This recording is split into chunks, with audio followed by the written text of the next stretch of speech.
Buenos días, doctor Santiago.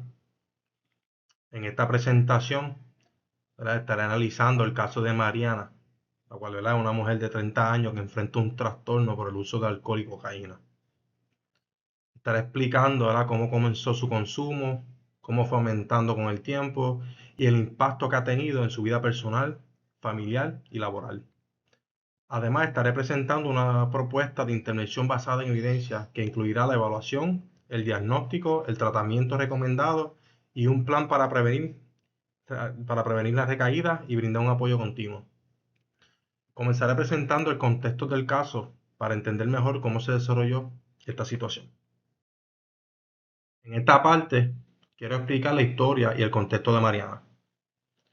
Vemos, ¿verdad?, que ella es una mujer de 30 años que trabaja, ¿verdad?, como diseñadora gráfica y al principio llevaba una vida estable. Durante la universidad, ella comenzó, ¿verdad?, a consumir alcohol de manera social, algo que parecía estar bajo control y que no le ocasionaba mayores problemas.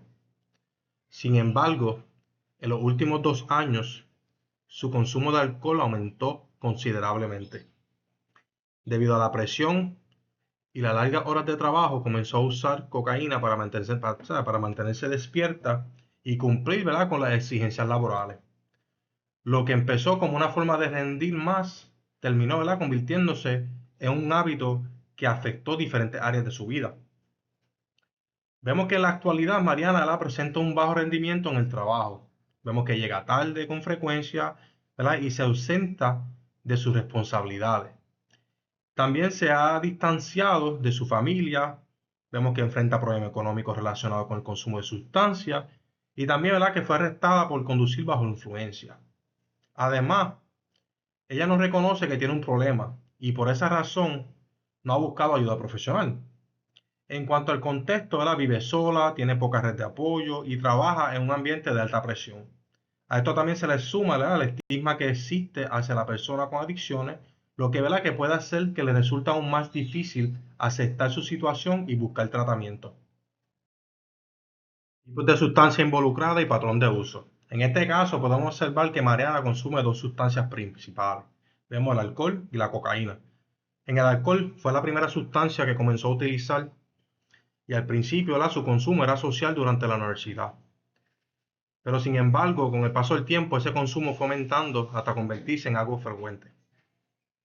En cuanto a la cocaína, vemos que ella comenzó a usarla para afrontar las exigencias de su trabajo y mantenerse con energía durante largas jornadas laborales. O sea, lo que empezó como una manera de rendir más terminó, ¿verdad?, convirtiéndose en un hábito. Analizar el patrón de consumo, vemos que existe una progresión. O sea, Mariana ya no consume solo por motivos sociales, sino vemos que ella utiliza la sustancia, ¿verdad?, como una forma de manejar el estrés y la presión del trabajo. Esto nos indica, ¿verdad?, una posible pérdida de control sobre el consumo y explica por qué ya está enfrentando consecuencias en diferentes áreas de su vida. O sea, vemos cómo lo está enfrentando en el trabajo, en las relaciones familiares y en su estabilidad económica. Impacto de la adicción en la vida de Mariana. En esta parte podemos ver cómo la adicción, ¿verdad?, ha afectado diferentes áreas de la vida de Mariana. ¿Verdad? El problema ya no se limita únicamente al consumo de alcohol y a cocaína, sino que también está teniendo consecuencias importantes en su funcionamiento diario. Vemos que en el aspecto laboral, Mariana ya no tiene, ¿verdad?, el mismo desempeño de antes. O sea que su rendimiento ha disminuido, vemos que llega tarde con frecuencia y también, ¿verdad?, que ha comenzado a ausentarse de su trabajo. Si esta situación continúa, ¿verdad?, existe riesgo, ¿verdad?, de que pueda perder su empleo. En cuanto al área familiar y social, vemos que se ha distanciado de su familia y cuentan con menos apoyo, ¿verdad?, emocional. Además del aislamiento, hace que sea más difícil, ¿verdad?, reconocer el problema y buscar ayuda. También observamos un impacto económico. Esta parte, ¿verdad?, vemos que el dinero destinado al consumo de sustancias ha provocado problemas financieros, ¿verdad?, y ha afectado, ¿verdad?, su estabilidad económica. Y finalmente, vemos el impacto legal, lo cual se refleja en el arresto por conducir bajo la influencia. Esta situación demuestra que la adicción no solo representa un riesgo para Mariana, sino también para la seguridad de otras personas. ¿Verdad? En conjunto, este caso, ¿verdad?, nos muestra cómo un trastorno por consumo de sustancia puede afectar prácticamente todas las áreas de la vida de una persona.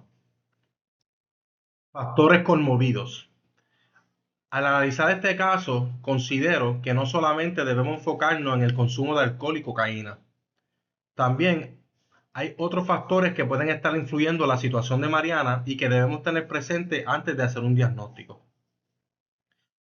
Vemos que en el área de salud mental podrían existir signos de ansiedad.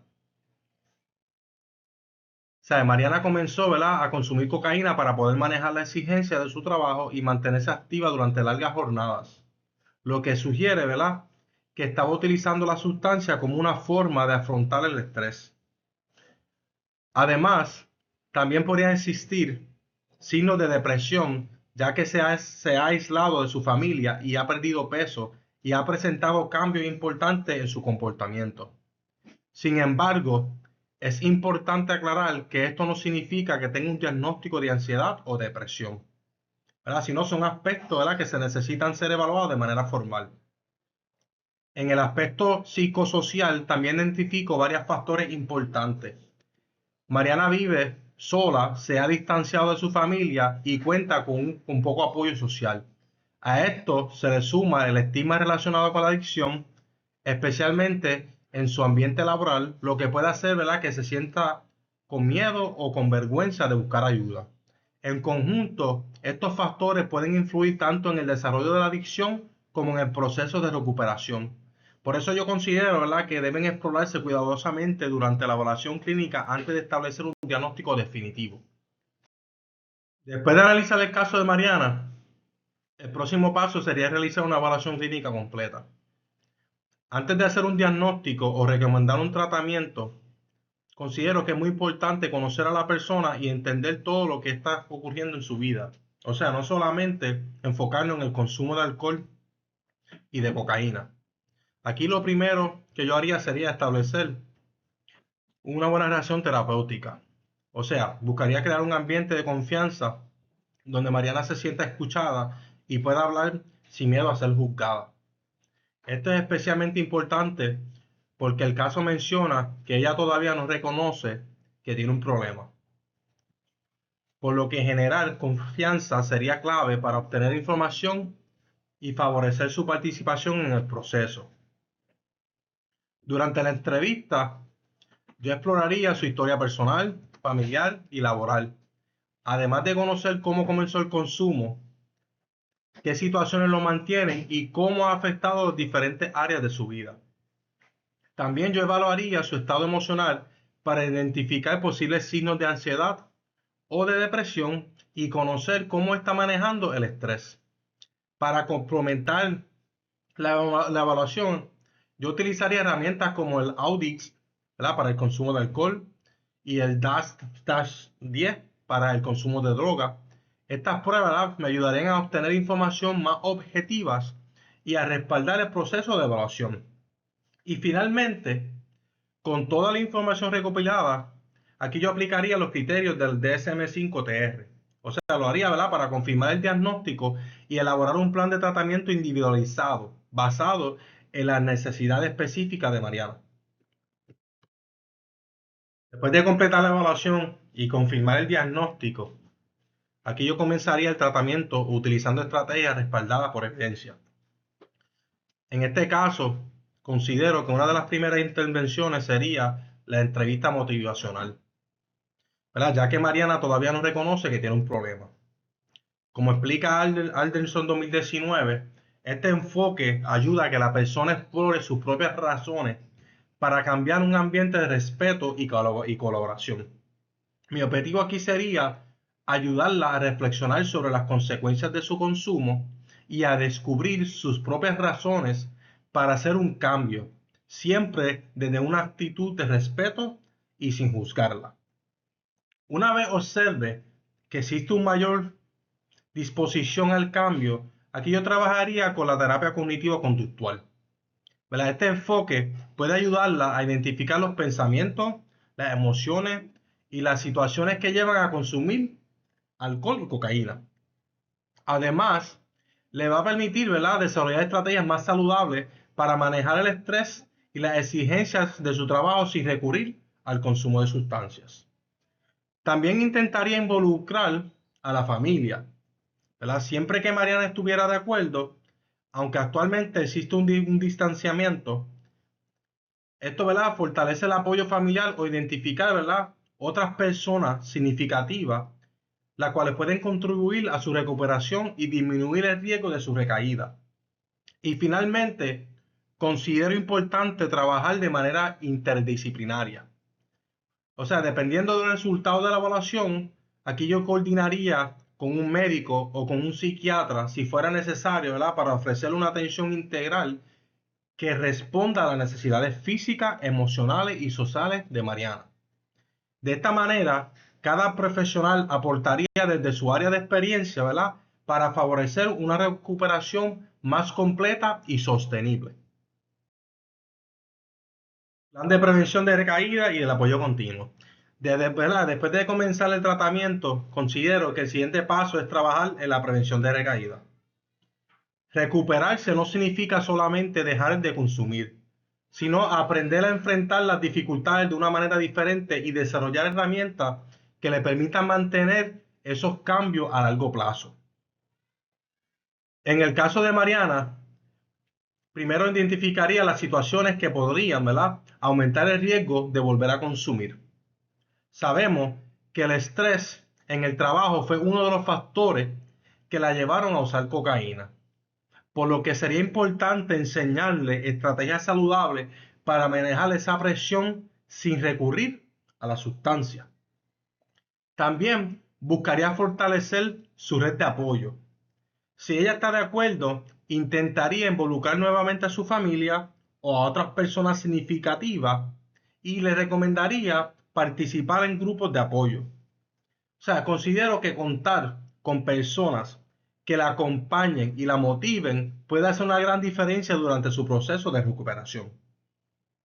Además, trabajaría junto con Mariana para desarrollar un plan de acción que le ayude a reconocer qué hacer si en algún momento siente deseos intensos de consumir o enfrentar una situación de alto riesgo. O sea, de esta manera tendría estrategias claras para manejar esas situaciones sin recurrir nuevamente al consumo de sustancias. También mantendría un seguimiento continuo, ¿verdad?, mediante secciones de consejería para evaluar su progreso, reforzar las estrategias aprendidas y hacer los ajustes necesarios al plan de tratamiento cuando ¿verdad?, sea necesario. Y finalmente, promoviera hábitos saludables como realizar actividades físicas, mantener un buen descanso y dedicar tiempo a actividades que disfrute. En mi opinión, mientras más recursos tenga Mariana para manejar el estrés de forma saludable, mayor serán las posibilidades, ¿verdad?, de mantener su recuperación y disminuir el riesgo de su recaída. Para concluir, este caso demuestra que la adicción afecta mucho más que el consumo de sustancias. En este caso, Mariana, vimos cómo el alcohol y la cocaína impactaron su salud, su trabajo, sus relaciones familiares, sus situaciones económicas y su bienestar emocional. Esto confirma la importancia de realizar una evaluación clínica completa antes de establecer un diagnóstico o, ¿verdad?, de iniciar un tratamiento. También considero que una intervención efectiva debe adaptarse a las necesidades de cada persona. En este caso, la entrevista motivacional, la terapia cognitivo-conductual, el fortalecimiento, ¿verdad?, de la red de apoyo y la prevención de recaída representan estrategias, ¿verdad?, que pueden favorecer su proceso de recuperación. O sea que como futuro consejero en salud mental, este caso me recordó que nuestro trabajo no consiste únicamente, ¿verdad?, en ayudar a una persona a dejar de consumir, sino es acompañarla, orientarla y brindarle las herramientas necesarias para que pueda reconstruir su vida, ¿verdad?, y mantener una recuperación a largo plazo. Doctor Santiago, ¿verdad? Estas son las referencias, ¿verdad?, que respaldan la información presentada durante este trabajo, ¿verdad? Utilicé estas fuentes académicas y son basadas, ¿verdad?, en evidencia para fundamentar el análisis del caso y la propuesta de intervención. Muchas gracias por su atención y quedo atento a sus comentarios.